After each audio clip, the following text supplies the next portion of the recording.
Selamat siang Tribuners, jumpa lagi bersama saya Fiorena Ciretno dalam program Highlight Koran Tribun Timur edisi Senin 1 Desember 2025. Dan tentu Tribuners, dalam beberapa menit ke depan kita akan menyajikan beberapa headline dan juga halaman juga rubrik untuk Anda saksikan dan juga simak hingga akhir tayangan ini. Nah, bagi Tribuners yang hendak berlangganan bersama kami dapat menghubungi kami di nomor 0411 811 5500 atau menghubungi kami via hotline Tribun Family Card di nomor 081 1413 5555. Maka dari itu langsung saja di halaman utama kita Tribuners hadir beberapa headline juga, seperti diawali dengan haul ke-29 AGH Andre Guruta Ambodale, di mana ribuan jamaah dari berbagai penjuru Sulawesi Selatan memadati Pondok Pesantren Al-Mubarak Darul Dakwah Wal Irsyad DDI Tobaraka, Siwa, Kecamatan Pitumpanua, Wajo, Minggu 30 November kemarin.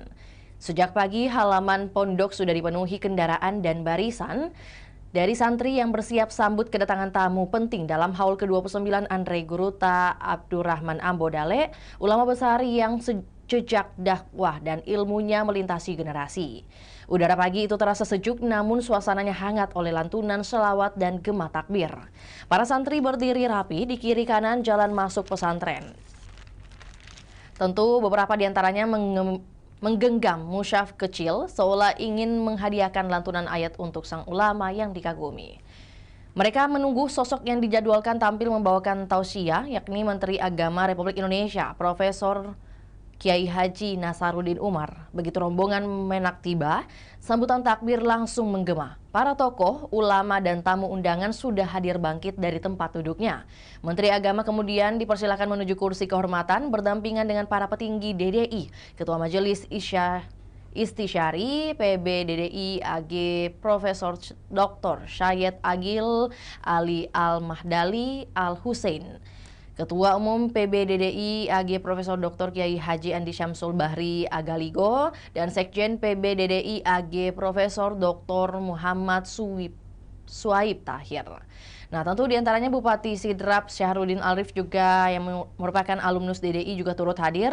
Kemudian Kepala Kanwil Kemenak Sulsel Dr. Ali Yafid, Wakil Bupati Wajo Dr. Baso Rahmanuddin, dan Ketua PD DDI Wajo AG Dr. Muhammad Yunus.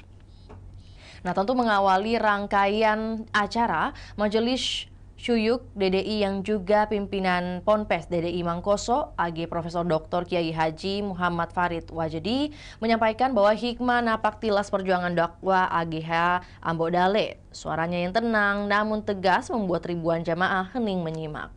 AG Farid mengingatkan bahwa Ambodale tidak hanya dikenal sebagai ulama besar, tetapi juga sebagai sosok pendidik, kemudian pembina pesantren, dan juga pemersatu umat, dan tentu ia berdakwah tanpa mengharapkan balasan duniawi.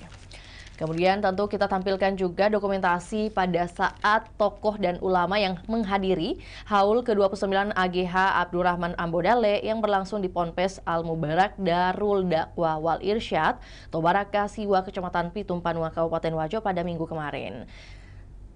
Dapat Anda saksikan kemudian hadir Menteri Agama Republik Indonesia, Profesor Kiai Haji Nasaruddin Umar, yang juga pada saat itu mendapat sambutan takbir langsung yang kemudian menggema pada saat di lokasi. Tentu tidak henti sampai sana saja, kita akan beralih juga ke headline berikutnya, di mana ini merupakan headline utama mengenai Juku Eja mentalitas juara. Hujan gol warnai pertandingan PSM Makassar versus Persis Solo pada pekan 14 Super League 2025-2026. 7 gol tercipta di Stadion Manahan, Kota Solo, Jawa Tengah pada Sabtu 29 November 2025 malam. PSM Makassar comeback 4-3 atas tuan rumah Persis Solo. Tim Juku Eja tertinggal 2 gol lebih dulu. Sandro Shen membuka gol Persis Solo di menit ke-9. Tentu gol ini bertahan hingga babak pertama. Persis Solo menggandakan skor pada menit ke-61 melalui tendangan Kastaner. PSM Makassar menolak menyerah, hanya kurun waktu 4 menit menit, anak asuh Thomas Truka mencetak 2 gol untuk samakan kedudukan. Tentu gol PSM Makassar dicetak Yuran Fernandes lewat penalti di menit ke-68. Savio Roberto mencatatkan namanya di papan skor di menit ke-72. Tak berselang lama, Persis Solo kembali unggul lagi lewat gol kedua yang dicetak Kastaner di menit ke-79. Nah, tentu mentalitas dan semangat juang tinggi yang ditunjukkan Yuran Fernandes CS. Hanya butuh waktu 2 menit, tepatnya menit ke-81, mereka menyamakan skor menjadi 3-sama lewat pemain pengganti Daisuke Sakai. Nah, tentu gol kemenangan PSM tercipta di menit ke-90, di mana pemain pengganti Alex Tankyo mencetak gol keempat yang buat PSM comeback. Tentu hasil ini membuat PSM bersama pelatih anyar Thomas Truka mencetak hat-trick kemenangan. Klub kebanggaan masyarakat Sulsel ini pun naik ke peringkat 8 dengan 18 poin. Sedangkan Persis Solo memperpanjang catatan tanpa kemenangan sebanyak 11 kali. Laskar Samber Nyawa pun berada di dasar klasemen dengan 7 poin. Kita lanjutkan dengan subheadline berikutnya, masih dengan Juku Eja mentalitas juara, di mana subheadline berikutnya adalah Thomas Truka Masterclass. Pelatih asal Republik Ceko, Thomas Truka, yang berusia 54 tahun, membawa PSM Makassar hat-trick kemenangan saat melawan Persis Solo di Stadion Manahan, Jawa Tengah pada Sabtu 29 November 2025 malam. PSM Makassar comeback 4-3 dari Persis Solo pada pekan 14 Super League 2025-2026. Penggawa PSM Makassar tampil Spartan sepanjang pertandingan meski 2 kali tertinggal dari tuan rumah Persis Solo. Ditambah lagi pergantian jitu dilakukan Thomas Truka di babak kedua. 2 pemain pengganti yakni Daisuke Sakai dan Alex Tankyo membawa PSM Makassar pulang dengan kemenangan. Nah, di awal konferensi pers seusai pertandingan, Truka mengatakan bahwa memang sepak bola seperti ini. Ia menilai anak asuhnya menunjukkan semangat pantang menyerah, mau berjuang hingga akhir. Walau di awal pertandingan kesalahan dibuat timnya, maka harus dihukum dengan 2 gol dicetak di Persis Solo. Nah, setelah itu Juku Eja menyamakan kedudukan dan berjuang lagi. Di momen ini, ia percaya tim besutannya mampu keluar sebagai pemenang. Mantan pelatih Penang FC itu menyatakan bahwa semoga yang dirasakan tak dialami oleh Direktur Utama PSM Makassar Sadikin Aksa dan founder Bosowa Korporindo Aksa Mahmud yang datang langsung menonton di stadion. Nah, tentu juga Thomas Truka menyampaikan duka cita atas bencana banjir dan longsor di Aceh, Sumatera Utara, dan Sumatera Barat. Ini merupakan subheadline berikutnya juga yang dimana kemudian kita tampilkan ketika Thomas Truka menyampaikan PSM Makassar berjuang meraih 3 poin hari ini, tapi di luar sana ada yang berjuang untuk hidup. Maka dari itu saya sampaikan bela sungkawa kepada orang-orang yang terdampak banjir di Sumatera. Tentu Truka juga mengimbau masyarakat Sulsel berhati-hati dengan cuaca buruk akhir-akhir ini. Saya mau sampaikan, akhir ini memang kita berjuang 3 poin, tapi di luar sana ada lebih dari 3 poin orang-orang yang berjuang untuk hidup mereka. Kemudian tentu ada juga foto eksklusif yang kami tampilkan pada halaman utama kita, di mana kondisi terkini gedung baru Puskesmas Jumpandang Baru yang berlokasi di Jalan Ade Irma Nasution, Kecamatan Talo, Makassar, Sulsel pada Minggu 30 November, di mana gedung yang belum juga difungsikan tersebut tampak mengalami sejumlah kerusakan pada bagian kaca dan konstruksi bangunan, serta area di sekitarnya yang mulai dipenuhi semak dan juga genangan air. Nah, inilah yang menjadi foto eksklusif yang kami tampilkan bagaimana kondisi puskesmas sekali lagi yang ada di Jalan Ade Irma Nasution, Kecamatan Talo, Makassar, per minggu kemarin. Inilah kondisinya dapat Anda saksikan, gedung-gedung yang juga ditampilkan kacanya ada yang rusak, kemudian dipenuhi juga dengan genangan air dan juga pastinya semak-semak yang tidak diperhatikan. Dan kita tutup dengan informasi bincang komunitas mengenai potongan 10% plus karyawan tetap mengapa ditolak oleh ojol. Nah, inilah yang kemudian bisa Anda saksikan juga di kanal YouTube Tribun Timur, hanya dengan scan barcode yang telah kami tampilkan di layar kaca Anda saat ini yang berada di bawah sisi kanan bawah, di mana tentu lanjutannya bahwa driver ojek online melayangkan ancaman akan menggelar aksi unjuk rasa jilid 2, menyusul kekecewaan mereka terhadap lambannya respon pemerintah Provinsi Sulawesi Selatan. Maka dari itu subheadline yang kami tampilkan berdasarkan hasil diskusi kami dengan para perwakilan ojol-ojol bahwa driver ojol ancam aksi jilid 2, Pemprov Sulsel dinilai lamban respon aspirasi. Para pengemudi menilai Pemprov belum menunjukkan langkah konkret menindaklanjuti aspirasi yang sebelumnya telah disuarakan dalam aksi demonstrasi pertama. Nah, para driver menegaskan bahwa dua isu utama, rencana pemotongan komisi menjadi 10% dan wacana pengangkatan driver sebagai karyawan tetap, telah memicu keresahan besar. Mereka menilai kedua kebijakan itu justru berpotensi merugikan pengemudi yang selama ini bekerja dengan sistem fleksibel dan mengandalkan jumlah order untuk mencukupi kebutuhan harian. Kekecewaan driver semakin menguat karena hingga kini belum ada kejelasan sikap dari pemerintah daerah. Mereka merasa aspirasi yang disampaikan tidak mendapat perhatian memadai, sehingga memunculkan anggapan pemerintah daerah lamban merespons suara pekerja transportasi daring yang jumlahnya ribuan di Sulawesi Selatan. Nah, para pengemudi menilai bahwa perubahan potongan komisi menjadi 10% akan berdampak langsung pada keberlangsungan pendapatan harian mereka. Sementara, skema karyawan tetap dianggap berpotensi membatasi fleksibilitas kerja serta menurunkan penghasilan bulanan. Tentu berbagai risiko ini memicu kekhawatiran besar di kalangan driver. Dengan kondisi tersebut, ancaman aksi susulan tak terhindarkan. Driver ojol menegaskan mereka tidak menginginkan turun ke jalan kembali, namun jika Pemprov Sulsel tidak segera membuka ruang dialog serius, maka aksi jilid 2 menjadi langkah yang tak bisa dihindari demi memastikan aspirasi mereka benar-benar didengar. Nah, tentu pernyataan ini disampaikan dalam program Bincang Komunitas bertema potongan 10% plus karyawan tetap, mengapa ditolak ojol. Tentu acara ini berlangsung pada Kamis 27 November 2025. Tiga narasumber yang hadir dalam diskusi ini adalah Ketua Umum Jaringan Ojol Sulawesi Selatan Muhammad Jamil, kemudian Ketua Aliansi Driver Maxim Makassar Bersatu Yoga, dan Ketua Solidaritas Driver Gojek Makassar Asri Gompo. Tentu mereka menyampaikan beberapa alasan dan juga alasan mereka menolak sekali lagi potongan 10% dan juga wacana karyawan tetap. Bisa Anda saksikan di layar kaca Anda saat ini bagaimana kemudian ketika aksi yang pertama berlangsung dari para driver ojol yang turun ke lapangan, tepatnya di depan kantor Gubernur Provinsi Sulawesi Selatan.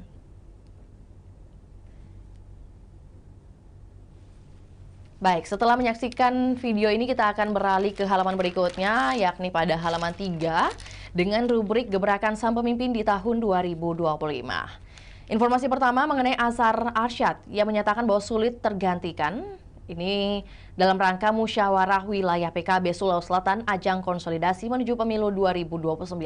Kemudian ada juga PKB bidik 9 kursi DPRD Kabupaten Takalar, kemudian 42 polisi kawal anti mager Selayar dan ditutup dengan mandor. Postikam atasan penyaluran BLTS Takalar terganggu. Kita awali dengan musyawarah wilayah PKB Sulawesi Selatan 2025, ajang konsolidasi besar menuju pemilu 2029. Forum pengambilan keputusan tertinggi di tingkat provinsi ini sekaligus mengukur kekuatan struktur dan arah politik PKB di Sulawesi Selatan. Spekulasi figur calon ketua mulai mencuat, namun seluruh keputusan final tetap berada di tangan DPP. Muswil PKB Sulsel akan digelar pada 8 hingga 9 Desember 2025 di Hotel Arya Duta Makassar. Dan tentu musyawarah wilayah ini juga memiliki ruang menambahkan 2 nama tambahan dari usulan DPC. Nah, nama-nama yang disepakati akan dikirim ke DPP untuk fit and proper test. Tentu mayoritas DPC masih mendorong nama Ketua PKB Sulsel Azhar Arsyad. Dorongan muncul karena capaian elektoral PKB melonjak pada pemilu 2024. Meski demikian, Azhar Arsyad memilih tidak terseret pada spekulasi. Ia menegaskan bahwa soliditas kader menjadi kunci dan ini momentum konsolidasi menuju pemilu 2029. DPC PKB Luwu dukung Azhar Arsyad memimpin lagi PKB Sulsel. Sikap politik ini disampaikan menjelang pelaksanaan muswil. Oleh Ketua PKB Luwu, Anton mengatakan bahwa dukungan tersebut diberikan setelah melalui pertimbangan yang matang. Menurutnya, Azhar memiliki rekam jejak kuat dalam menjaga stabilitas organisasi dan melanjutkan program-program strategis yang telah berjalan. Di sisi lain juga PKB Takalar dukung Azhar Opo, di mana Dewan Pimpinan Cabang PKB Takalar mendukung Azhar Arsyad memimpin lagi DPW PKB Sulsel. Tentu dukungan ini diputuskan dalam rapat internal PKB Takalar. 4 legislator PKB Takalar hadir dalam pertemuan tersebut. Mereka adalah Muhammad Rijal, Hilal Hamzah Hizbul Sajadah, Sri Reski Wulandari, dan Dahlan Beta. 2 spanduk bergambar Ketua Umum PKB Muhaimin Iskandar turut terpajang sebagai simbol soliditas kader. Di samping itu, PKB yang dibidik 9 kursi DPRD Takalar, di mana Partai Kebangkitan Bangsa Takalar menargetkan meraih 9 kursi pada pemilu 2029. Target ambisius ini disampaikan Ketua DPC PKB Takalar, Abdul Haris Nasa, saat pendidikan kader dan loyalis PKB di Rumah Makan Deluna, Polo Bangkeng Utara, Sabtu 29 November 2025. Nah, tentu Dapil 1 dan Dapil 2 masing-masing dipatok 2 kursi, meningkat dari 1 kursi sebelumnya. Dapil 3 juga ditargetkan 2 kursi. Sementara Dapil 4 ditargetkan 3 kursi dari perolehan 1 kursi pada pemilu 2024. Hengki Yasin mengajak kader PKB menjaga nilai-nilai perjuangan dan tetap dekat dengan masyarakat. Hengki juga menyinggung tantangan Takalar ke depan mulai dari teknologi hingga pengelolaan sumber daya alam. Maka dari itu ia berharap kader PKB ikut memikirkan dan merumuskan solusi ke depannya.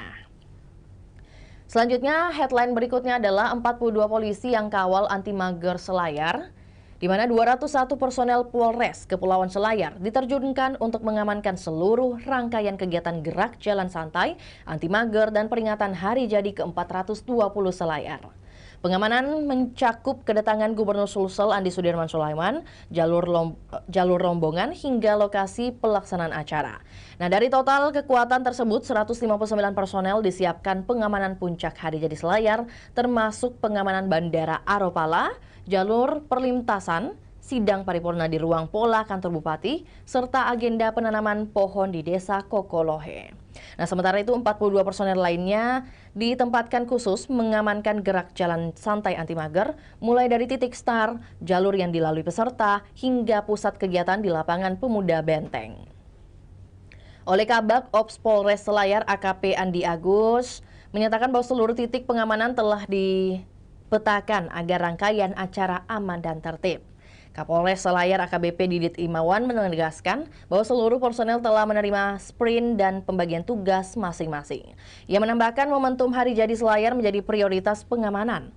Polres Selayar berharap seluruh rangkaian kegiatan dapat berjalan lancar dengan dukungan penuh dari seluruh personel yang dikerahkan.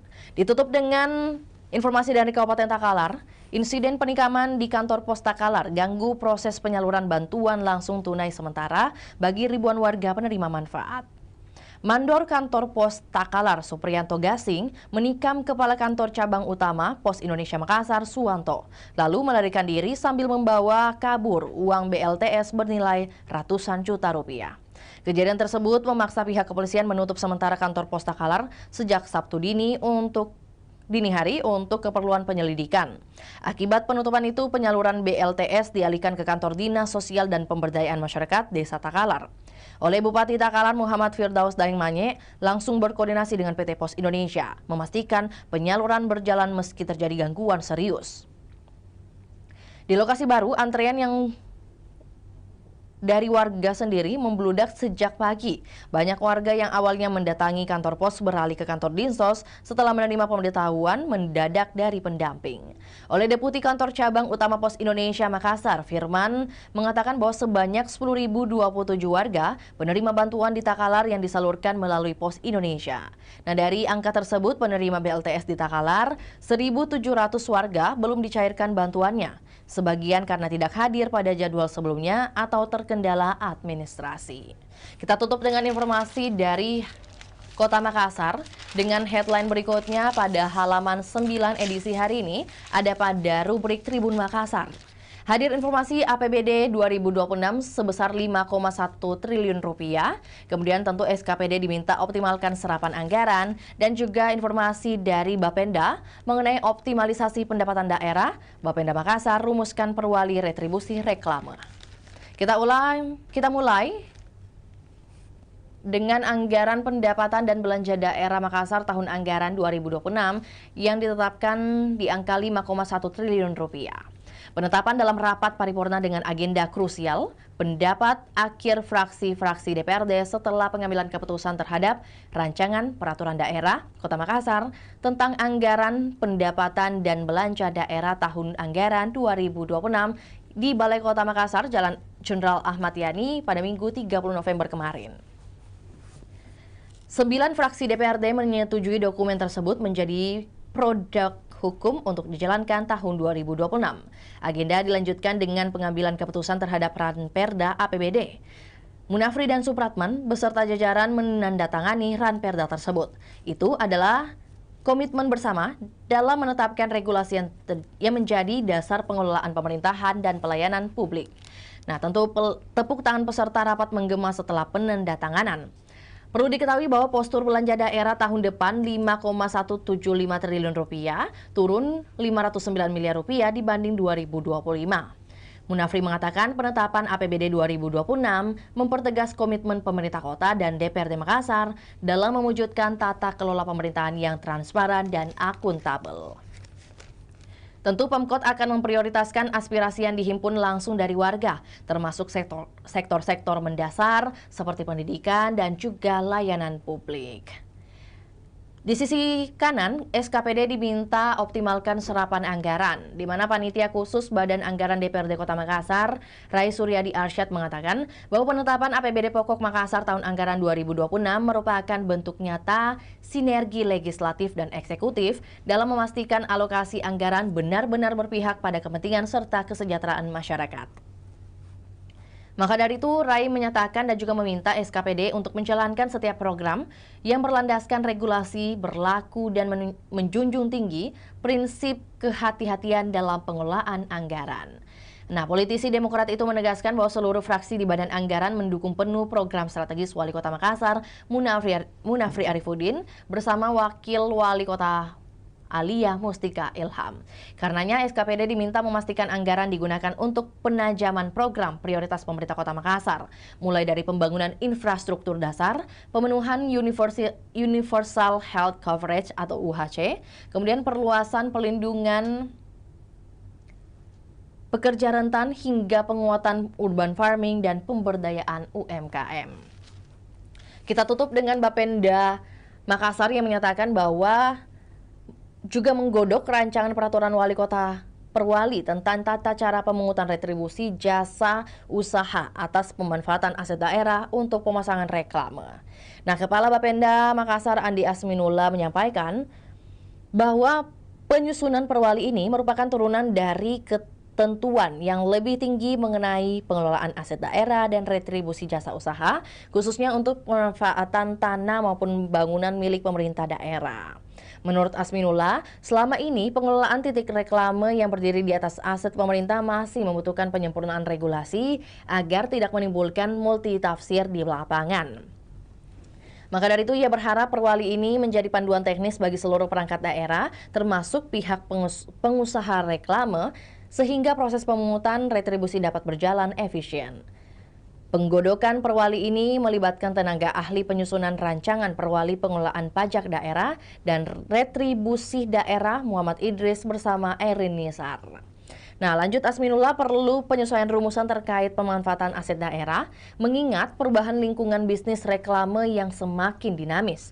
Ia menyebut bahwa tata ruang kota serta perkembangan media luar ruang membutuhkan pengaturan yang lebih sistematis agar tidak bertentangan dengan kepentingan estetika kota dan keselamatan publik. Melalui penyusunan Perwali ini, pemerintah kota berharap dapat meningkatkan efektivitas pemungutan retribusi reklame, sekaligus mendorong optimalisasi pendapatan daerah. Selain itu, regulasi yang lebih jelas diharapkan menciptakan kepastian dan juga kapasitas usaha bagi pelaku industri reklame yang beroperasi di Kota Makassar. Informasi dari rubrik Tribun Makassar sekaligus menutup perjumpaan kita pada edisi hari ini Tribuners. Terima kasih Anda senantiasa menyaksikan program Highlight Koran Tribun Timur setiap harinya. Dan juga jangan lupa untuk update informasi terbaru hanya melalui kanal YouTube Tribun Timur, Facebook Tribun Timur, dan juga secara real time di website kami www.tribuntimur.com. Akhir kata saya Fiorena Jeretno mewakili tim yang bertugas pamit undur diri. Selamat siang dan sampai jumpa. Melalui bantuan tahap kedua program Desa Berdaya, PLN kembali mendukung BUMDes Bintang Timur di Desa Beteleme. Gerobak listrik, tenan booth, serta pelatihan usaha mendorong warga lebih percaya diri mengembangkan UMK lokal. Langkah ini menjadi wujud nyata PLN untuk rakyat dalam memperkuat kemandirian ekonomi dan membuka peluang baru bagi masyarakat. PLN Unit Pelaksana Proyek Sulawesi Tengah memberikan edukasi kelistrikan kepada siswa SMK Negeri 3 Palu melalui program PLN Goes to School. Kegiatan ini membuka wawasan para pelajar tentang dunia energi dan peran strategis PLN. Inisiatif tersebut menjadi wujud kepedulian PLN untuk rakyat dalam memberikan motivasi, membangun generasi muda yang berwawasan luas.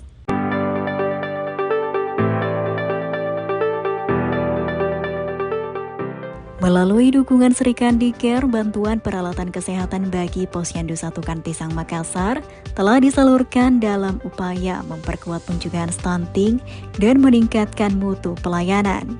Puluhan warga dari anak-anak hingga lansia kini merasakan manfaat dari komitmen PLN untuk rakyat dalam mendukung kesehatan masyarakat. PT PLN Persero Unit Induk Pembangunan Sulawesi memberikan bantuan berupa penanaman pohon di hutan Hulawa sebagai langkah nyata menjaga kelestarian alam. Kawasan yang dulu gersang kini mulai kembali hidup melalui kolaborasi PLN, pemerintah daerah, dan masyarakat. Inisiatif ini menjadi wujud nyata kontribusi PLN untuk rakyat guna mewariskan lingkungan yang lebih baik bagi generasi mendatang. Download Tribun X sekarang. Menghadirkan lokal menjadi Indonesia.